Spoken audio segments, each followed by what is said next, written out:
নমস্কাৰ বন্ধুসকল, Assamese everything YouTube চেনেলটোলৈ আপোনালোকক স্বাগতম জনাইছোঁ। লৈ আহিছোঁ এটা নতুন ভিডিঅ'। ITS স্পট এডমিশ্যনৰ যি ৰেজিষ্ট্ৰেশ্যন, সেই ৰেজিষ্ট্ৰেশ্যন আৰম্ভ হৈছে। কেনেদৰে কৰিব মই দেখুৱাই দিম। তাৰ আগতে কোনো ধৰণৰ নটিছ অহা নাই স্পট এডমিশ্যনৰ অফিচিয়েল ৱেবছাইটত। আপোনালোকে জনমভূমি বা এনেকুৱা ধৰণৰ যি পেপাৰ আছে, অসমীয়া পেপাৰ আপোনালোকে খবৰ কৰি থাকিব। তাতে যদি কিবা ডেট চেঞ্জ থাকে চেঞ্জ কৰি দিব, আৰু আমি খবৰ পালে আপোনালোকক ভিডিঅ'ৰ যোগেদি জনাবলৈ চেষ্টা কৰিম। আৰু কোনো ধৰণৰ ইয়াত ছিট এভেইলেবিলিটিৰ ওপৰতো কোনো ধৰণৰ এতিয়ালৈকে নটিছ অহা নাই, আৰু ফৰ্ম যিখন দিছে সেইখনো এতিয়ালৈকে অহা নাই। গতিকে আমি যদি আৰম্ভ কৰোঁ ভিডিঅ'টো, প্ৰথমতে ডেছক্ৰিপশ্যনত দিয়া লিংকটো যদি ক্লিক কৰোঁ, তেতিয়াহ'লে এনেদৰে দেখিব। যিসকল ৰেজিষ্টাৰ্ড কেণ্ডিডেট আছে তেওঁলোকৰ কাৰণে এনেদৰে আহিব। যিসকলে নতুনকৈ ৰেজিষ্টাৰ কৰিব বিচাৰিছে, যিসকলে এডমিশ্যন নাই পোৱা, নিউ কেণ্ডিডেট ৰেজিষ্ট্ৰেশ্যন যিটো অপশ্যন আছে তাত আপোনালোকে ক্লিক কৰি দিব। ক্লিক কৰি দিয়াৰ লগে লগে এটা নতুন পেজ খোল খাই যাব। আৰু যিসকলে অলৰেডি এডমিশ্যন লৈছে তেওঁলোকে ইয়াত কেনেকৈ কৰিব লাগে জানে। তেওঁলোকে লগ ইন কৰিলেই হ'ল।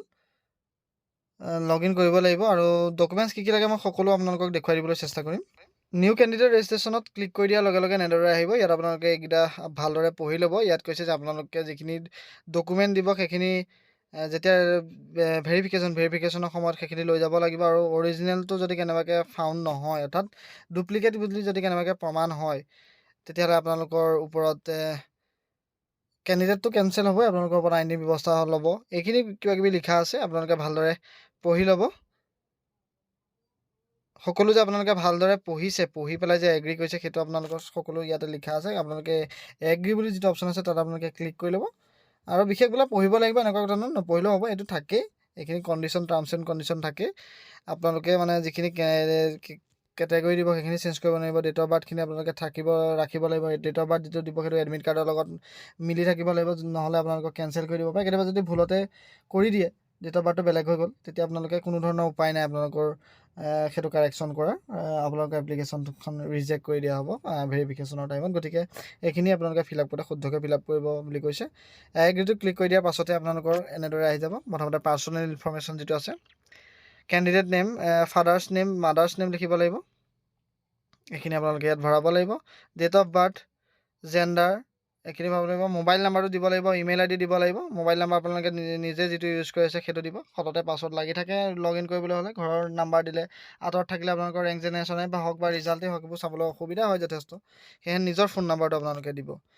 আপোনালোকে জেণ্ডাৰ চিলেক্ট কৰিব লাগিব, আৰু এটা পাছৱৰ্ড দিব লাগিব। পাছৱৰ্ডটো আপোনালোকে এটা স্পেচিয়েল কেৰেক্টাৰ হ'ব লাগিব, নাম্বাৰ হ'ব লাগিব, আৰু লেটাৰ হ'ব লাগিব। লেটাৰৰ যিকোনো এটা কেপিটেল আপোনালোকে দিব লাগিব।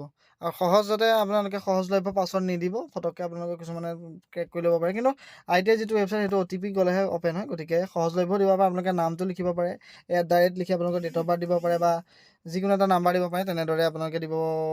পাছৱৰ্ডটো দিলেও হ'ব। মুঠতে মিনিমাম 8টা ডিজিটৰ পাছৱৰ্ড দিলেও হৈ যাব। তাতকৈ বেছিও দিব পাৰে, কিন্তু মিনিমাম আপোনালোকে 8টা ডিজিটতকৈ তলত আপোনালোকে ৰাখিব নোৱাৰিব পাছৱৰ্ডটো। এনেদৰে আপোনালোকে ডেট অফ বাৰ্থটো চিলেক্ট কৰিব পাৰিব। মই দেখুৱাই দিছোঁ। পাছৱৰ্ডটো এবাৰ দিয়াৰ পাছত আকৌ কনফাৰ্ম পাছৱৰ্ড বুলি এটা অপশ্যন আছে, সেইটো আপোনালোকে ক্লিক কৰিব লাগিব। ফোন নাম্বাৰটো আপোনালোকে ইয়াত ভৰাব লাগিব। ইমেইল IDটো শুদ্ধকৈ ভৰাব। ইমেইল IDটো শুদ্ধকৈ ভৰাব। তেতিয়া মানে কি হয়, যেতিয়া আপোনালোকৰ কেতিয়াবা OTP মন নোযোৱা হৈ যায় ফোন নাম্বাৰ, তেতিয়া ইমেইল IDটো OTP চিলেক্ট কৰিব পাৰিব। চিলেক্ট কৰিলে আপোনালোকৰ ইমেইল IDলৈ OTPটো গুচি যাব। তাৰপিছত আপোনালোকে পাছৱৰ্ডটো ভৰাব লাগিব। পাছৱৰ্ডটো আপোনালোকক মই কৈয়ে দিলোঁ আপোনালোকে কেনেকৈ ভৰাব। তেনেদৰে এটা পাছৱৰ্ড দিব। পাছৱৰ্ডটো দিয়াৰ পাছতে আপোনালোকে কনফাৰ্ম পাছৱৰ্ড বুলি এটা অপশ্যন আছে ছাইডতে, সেই কনফাৰ্ম পাছৱৰ্ডত পুনৰ যিটো পাছৱৰ্ড দিছে সেই পাছৱৰ্ডটো পুনৰ দিব লাগিব। দিয়াৰ পাছত এটা ছিকিউৰিটি পিন যিটো দেখিছেনে, সেই ছিকিউৰিটি পিন অপশ্যনত আপোনালোকে ক্লিক কৰি আপোনালোকৰ ছিকিউৰিটি পিনটো আপোনালোকে দিব লাগিব। মই দেখুৱাই দিছোঁ এনেদৰে। ইমেইল IDটো ভৰাই দিছোঁ। যিহেতু ইমেইল ID, ফোন নাম্বাৰ কি লিখিছোঁ সেইটো দেখুৱাব নোৱাৰি ITS ৱেবছাইটৰ পৰা আপুনি বাহিৰত, সেয়েহে মই দেখুৱাব পৰা নাই। কিন্তু মই ইমেইল ID ভৰাই দিছোঁ। তাৰপিছত আপোনালোকে এটা পাছৱৰ্ডটো ভৰাইছোঁ। পাছৱৰ্ডটো আপোনালোকে দিব পাৰে মই কোৱাৰ মতে। তাৰপিছত ছিকিউৰিটি পিনটো ভৰাই ছাবমিট অপশ্যনত আপোনালোকে ক্লিক কৰি দিব। আৰু যদি কিবা ভুল হয় আপোনালোকে দেখুৱাই দিব। ওপৰলৈ গৈ আপোনালোকে চেঞ্জ কৰিব পাৰিব। এইখিনি ফাদাৰ নেম, মাদাৰ নেম এইখিনি চেঞ্জ কৰিব পাৰিব। কিবা ভুল থাকিলে তেওঁলোকে দেখুৱাই দিয়ে। আপোনালোকে ভুল হ'লে এডিট অপশ্যনত ক্লিক কৰি এডিট কৰি ল'ব পাৰিব। তাৰপিছত আপোনালোকে ফাইল ছাবমিট কৰি দিব। ছাবমিট কৰাৰ লগে লগে আপোনালোকৰ মোবাইল নাম্বাৰ, ইমেইল IDলৈ এটা OTP যাব। সেই OTPসমূহ আপোনালোকে ইয়াত ভৰাব লাগিব। কেইবাটাও OTP যাব আপোনালোকৰ। এটা মোবাইল নাম্বাৰলৈ OTP যাব। যদি OTP যোৱা নাই ৰিচেণ্ট OTP কৰিব। ইমেইললৈ এটা OTP যাব। যদি OTPটো পোৱা নাই ৰিচেণ্ট OTP কৰিব। তাৰপৰা যিটো চিকিউৰিটি পিন দেখিছে নে F62T71 এইটো অপশ্যনটো আপোনালোকে চিকিউৰিটি পিনত আপোনালোকে ভৰাই দিব। এইকেইটা বস্তু আপোনালোকে অতি সহজতে মোবাইলতে কৰিব পাৰিব। গতিকে আপোনালোকে মই মোবাইলতে কৰি দেখুৱাই আছোঁ আপোনালোকক। সেয়েহে আপোনালোকে কোনো ধৰণৰ চিন্তা নকৰিব, মোবাইলতে আপোনালোকে এইখিনি কাম আপোনালোকে কৰি ল'ব পাৰিব। এতিয়া মই মোবাইল নাম্বাৰ আৰু OTPত অহা মোবাইল নাম্বাৰ আৰু ইমেইলত অহা OTP কেইটা ভৰাই ল'লোঁ। ভৰাই লৈ মই ইয়াত চিকিউৰিটি পিনটো ভৰাই ভেৰিফাই ফাইনেল ছাবমিট, অৰ্থাৎ মই ভেৰিফাই কৰি আৰু ফাইনেল ছাবমিট কৰিছোঁ। ইয়াৰ পিছত এডিট কৰিব নোৱাৰি। ছাবমিট অপশ্যনতে মই ক্লিক কৰি দিলোঁ। এইখিনি আপোনালোকে কৰি ল'ব পাৰিব। পাছৱৰ্ডটো আপোনালোকে আপডেট কৰি ৰাখিব পাৰিব ওপৰত কৰোঁ বুলিলে জিমেইলত যদি পাহৰি যায়, কিন্তু পাছৱৰ্ডটো আপোনালোকে লিখি ল'ব। এপ্লিকেশ্যন এইটো ইয়াৰ পিছতে জেনেৰেট হ'ব, সেইটো আপোনালোকে লিখি ল'ব। এইকেইটা বস্তু আপোনালোকে লাগিবই। পাছৱৰ্ডটো আপোনালোকে পাহৰি গ'লে ৰিকভাৰ কৰিব পাৰিব ডেট অফ বাৰ্থ দি পেলাই, কিন্তু আপোনালোকে কেতিয়াবা ৰিকভাৰ কৰিবলৈ অসুবিধা হৈ যায়। সেয়েহে আপোনালোকে পাছৱৰ্ডটো ক'ৰবাত লিখি ৰাখিব বা মনত ৰাখি ল'ব এই কথাখিনি। তাৰপিছত আপোনালোকে প্ৰথম হৈছে ৰেজিষ্ট্ৰেশ্যন ফৰ্ম, এইটো কমপ্লিট হৈ গৈছে। ইয়াৰ পিছত আহিলে এপ্লিকেশ্যন ফৰ্ম বুলি যিটো অপশ্যন, এপ্লিকেশ্যন ফৰ্ম পূৰাব লাগিব। ইয়াৰ পিছত ফিল এপ্লিকেশ্যন ফৰ্ম বুলি যিটো অপশ্যন আছে তাত আপোনালোকে ক্লিক কৰিব। এইটো এপ্লিকেশ্যন নাম্বাৰ আপোনালোকে স্ক্ৰীনশ্বট মাৰি ৰাখি ল'ব আপোনালোকে নিজৰ এপ্লিকেশ্যন নাম্বাৰটো। ফিল এপ্লিকেশ্যন ফৰ্মত ক্লিক কৰি দিয়াৰ লগে লগে ইয়াত এখন এপ্লিকেশ্যন ফৰ্ম আহিব, সেইখন আপোনালোকে পূৰাব লাগিব। প্ৰথম নাম, ফোন নম্বৰ, এইকেইটা গোটেইকেইটাত অ'কে থাকিব, যেনেদৰে আপোনালোকে পূৰাইছিলে সেইখিনি থাকিব। ইয়াৰ মাজত ডমিচিয়েলটো চিলেক্ট কৰিব লাগিব। ৰিলিজিয়ন আপোনালোকে চিলেক্ট কৰিব লাগিব। ৰিলিজিয়নটো ইয়াত চিলেক্ট কৰি ল'ব। কেটেগৰীটো আপোনালোকে চিলেক্ট কৰি ল'ব, অৰ্থাৎ আপোনালোকৰ কাষ্টটো চিলেক্ট কৰিব। যদি আপোনালোকৰ ছাব কেটেগৰী আছে, ধৰক OBC ছাব কেটেগৰী কেইবাটাও আছে, সেইখিনি আপোনালোকে চিলেক্ট কৰিব পাৰিব। ইয়াত জেনেৰেলৰ যেনেকৈ ছাব কেটেগৰী EWS আপোনালোকে ইয়াত চিলেক্ট কৰিব পাৰে। OBC ছাব কেটেগৰী আছে, এইখিনি আপোনালোকে চিলেক্ট কৰিব পাৰিব। ফিজিকেলি হেণ্ডিকেপ যদি হয় তো য়েছ বা ন' দিব। য়েছ দিলে আপোনালোকে ফিজিকেলি হেণ্ডিকেপৰ যিটো অফিচিয়েল কাৰ্ড দিয়ে সেই কাৰ্ডটো আপোনালোকে আপলোড কৰিব লাগিব। ফেমিলি এনুৱেল ইনকাম যিটো ইনকাম চাৰ্টিফিকেটৰ মতে আপোনালোকে ইয়াত ভৰাই দিব। হায়েষ্ট কোৱালিফিকেশ্যন আপোনালোকে 12 নে ডিপ্ল'মা কৰিছিলে নে গ্ৰেজুৱেশ্যনে কৰিছে সেইখিনি আপোনালোকে ভৰাই ছেভ এণ্ড নেক্সট কৰি দিব। নেক্সট কৰি দিয়াৰ পাছতে অলপ ছাৰ্ভাৰ প্ৰব্লেম হ'ব পাৰে, এনেদৰে আহিব। তাৰপাছতে আপোনালোকে এইটো আপোনালোকে লিগেল গাৰ্জেনটো আছেনে নাই এইটো লিখিব লাগিব দেই। ৰিকুৱাৰ্ড বুলি লিখিছে, একো নিলিখাকৈ না, যদি একো নাই আপোনালোকে NA বুলি লিখি দিব। NA বুলি লিখিছে ছাবমিট কৰি দিব, য়েছ কৰি দিব। ইয়াত অৰ্থাৎ যদি আপোনালোকে একো পূৰাবলৈ নাই NA বুলি লিখিবই, কোনো ব্লেংকে আপোনালোকে এপ্লিকেশ্যনখন ছাবমিট কৰিব নোৱাৰে, বাৰে বাৰে ঘূৰি আহিব। সেই আপোনালোকে যদি একো নাথাকে, এখন পূৰাবলগীয়া নাই বা আপোনালোকে তেনেকুৱা একো নাই, না বুলি যিটো অপশ্যন আছে সেইটো লিখি দিব আপোনালোকে। NA বুলি লিখি দিলে নট এপ্লিকেবল বুলি লিখিব। ইয়াৰ পাছতে আপোনালোকে ছাবমিট কৰি দিয়াৰ লগে লগে অলপ টাইম ল'ব।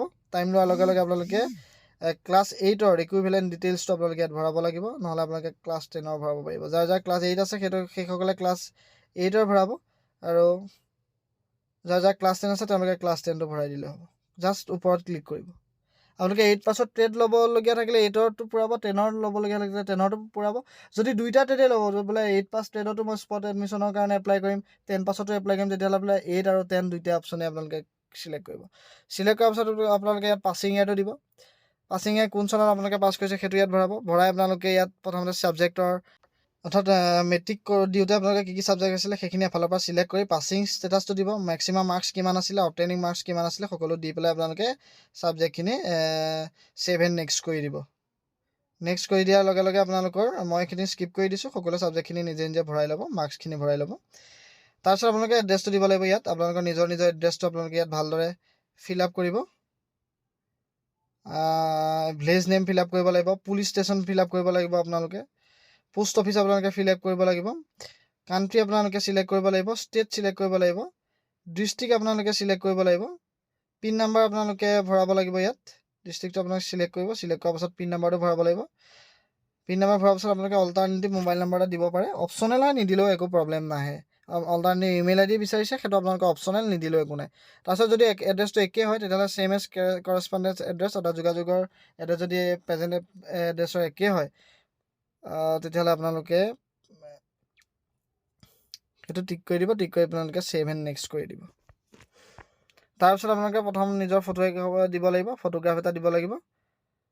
200 KBৰ ভিতৰত, 50 KBৰ ভিতৰত আপোনালোকে নিজৰ ফটোগ্ৰাফটো দিব লাগিব। ফটোগ্ৰাফটো আপোনালোকে ৰিচাৰ্জ কৰি ল'ব, এপ পাই যায় প্লে ষ্ট'ৰত, সকলোৱে জানেই হয়তো। তাৰপিছত আপোনালোকে বাৰ্থ চাৰ্টিফিকেট দিব লাগিব, 10 পাছৰ যি চাৰ্টিফিকেট দিব লাগিব, তাৰপিছত আপোনালোকে ইয়াত EWSৰ যিখন চাৰ্টিফিকেট আপোনালোকে এখন দিব লাগিব, বা আপোনালোকৰ OBC হ'লে OBC চাৰ্টিফিকেট দিব লাগিব। তাতে আপোনালোকে চাব কেটেগৰী সকলো লিখাই থাকিব। দিব্যাংগসকলে নিজৰ নিজৰ দিব্যাংগৰ যি আই কাৰ্ড আছে, মেডিকেল চাৰ্টিফিকেট আছে, সেইখন দিব লাগিব। সেই সকলোবিলাক দিব লাগিব। ফটোগ্ৰাফৰ যি লিমিট আছে সেয়া 20 KB পৰা 50 KB। বাৰ্থ চাৰ্টিফিকেট বা অন্য যিমানখিনি ডকুমেণ্ট আছে সেয়া 20 KB পৰা 200 KB ভিতৰত দিব লাগিব। দি আপোনালোকে ছাবমিট অপশ্যনত ক্লিক কৰি দিব। ক্লিক কৰি দিয়াৰ লগে লগে আপোনালোকৰ এপ্লিকেশ্যনখন ছাবমিট হ'ব। মোবাইললৈ এটা SMS যাব যে আপুনি ৰেজিষ্টাৰ্ড কৰা হৈ গৈছে। ইয়াৰ পাছতে আপোনালোকে যিটো ৰেজিষ্ট্ৰেশ্যন কৰিলে সেই ৰেজিষ্ট্ৰেশ্যনৰ ফৰ্মটো আপোনালোকে প্ৰিণ্ট কৰিব লাগিব। প্ৰিণ্ট কৰাৰ পাছত আপোনালোকে তাৰ কপি এটা লৈ অৰিজিনেল সকলো ডকুমেণ্টছ লৈ গৈ আপোনালোকে ওচৰৰ যি গভৰ্ণমেণ্ট আই টি আছে গভৰ্ণমেণ্ট আই টিলৈ যাব লাগিব। তাত আপোনালোকে ভেৰিফিকেশ্যন কৰিব লাগিব। ভেৰিফিকেশ্যনৰ পাছতে আপোনালোকৰ ৰেংক জেনেৰেট হ'ব। আৰু এই গোটেই প্ৰচেছটো যিসকল ছিট লৈছে কেণ্ডিডেট সেইসকলে কৰিব নালাগে। যিসকলে আগতে ৰেজিষ্ট্ৰেশ্যন কৰি থৈছে কিন্তু ছিট পোৱা নাই তেওঁলোকেও কৰিব নালাগে। আৰু যিসকলে ছিট পাইছিলে কিন্তু এডমিশ্যন নোলোৱাৰ ফলত কেঞ্চেল হৈছে, কিন্তু স্পট এডমিশ্যন ল'বলৈ ইচ্ছা কৰিছে তেওঁলোকেও নালাগে কৰিব।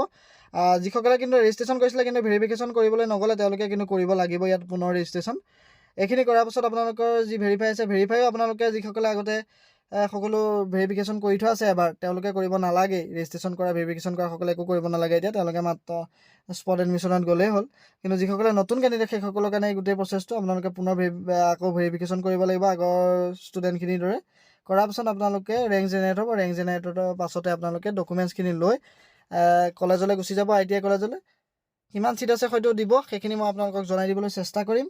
যদি নিদিয়ে আপোনালোকে এবাৰ ফোন কৰি ল'ব। সেই ITIত কণ্টেক্ট লিষ্ট বুলি যিটো অপশ্যন আছে ওপৰত কণ্টেক্ট আছ বুলি, তাত গৈ আপোনালোকে ফোন নাম্বাৰখিনি পাই যাব। এবাৰ ফোন কৰি ল'ব। গতিকে এয়াই আছিল আজিৰ ভিডিঅ'। যদি ভিডিঅ'টো চাই ভাল পালে লাইক কৰি দিব, শ্বেয়াৰ কৰি দিব, আৰু চেনেলটো যদি এতিয়ালৈকে ছাবস্ক্ৰাইব কৰা নাই ছাবস্ক্ৰাইব কৰি দিবলৈ নাপাহৰিব। ছাবস্ক্ৰাইব কৰি দিলে ITIৰ বাকীখিনি ভিডিঅ' আপোনালোকে অতি সোনকালে পাই যাব। গতিকে আজিলৈ ধন্যবাদ।